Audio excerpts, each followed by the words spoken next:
सच बोलूं, मुझे पहले लगता था पढ़ाई का मतलब होता है घंटों तक बुक्स खोल के बैठना और फिर याद कुछ भी नहीं रहना। और जब याद ही नहीं रहता था ना, तो मैं सोचती थी शायद मैं ही डम हूँ। अगर तुमने भी कभी ऐसा सोचा है ना, तो तुम समझ लेना तुम अकेली नहीं हो। पर बाद में मुझे समझ आया प्रॉब्लम मेरी इंटेलिजेंस का नहीं है, प्रॉब्लम मेरा तरीका था।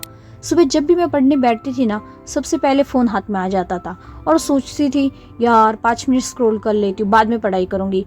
और वो 5 मिनट 30 मिनट कब बन जाते थे मुझे पता ही नहीं चलता था।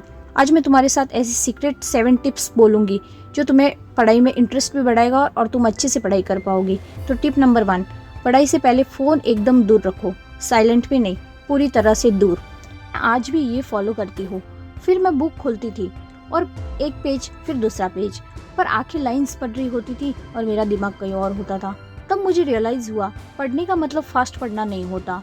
टिप नंबर 2, स्लो पढ़ना बिल्कुल ओके है, समझ आ रहा है या नहीं यही ज़्यादा इम्पोर्टेंट है। अगर तुम भी धीरे पढ़ते हो तो प्लीज़ खुद को जज मत करो।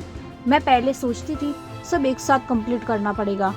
जब सिलेबस बड़ा लगता था ना, तो मन ही नहीं करता था स्टार्ट करने का। टिप नंबर 3, सिलेबस को छोटे पार्ट्स में तोड़ दो। आज बस 2 टॉपिक, बस उतना ही। कभी कभी पढ़ते वक्त मन बिल्कुल भी नहीं होता था, तब मैं खुद को फोर्स करने लग जाती थी और फिर मुझे और इरिटेशन होती थी। फिर मैंने एक सिंपल रूल बनाया। टिप नंबर 4, जब मन ना हो सिर्फ 10 मिनट पढ़ लो, बस 10 मिनट। उसके बाद भी ना लगे तो गिल्ट के बिना ब्रेक ले लो, ज़्यादातर टाइम फॉलो आ ही जाता है। और हाँ, एक चीज़ जो कोई भी नहीं बताता, सिर्फ पढ़ना काफ़ी नहीं होता। टिप नंबर 5, जो पढ़ना है उसे खुद को बोल के समझाओ। मैं लिटरली खुद से बात करती थी और सरप्राइजली काम करता भी था। एग्ज़ाम के टाइम मुझे सबसे ज़्यादा डर ये लगता था कि सब भूल गई तो, पेपर हार्ड आया तो। पर एक बात सच है, डर सबको लगता है। नंबर 6, एग्जाम से पहले बस ही याद रखो तुमने जितना पढ़ा है पेपर में उतना ही लिख पाओगे। परफेक्ट होना जरूरी नहीं है, प्रेजेंट होना जरूरी है। और लास्ट वाली बात जो मैं खुद को रोज याद दिलाती हूँ, नंबर 7, मार्क्स तुम्हारी वैल्यू डिसाइड नहीं करता, तुम्हारी मेहनत करती है।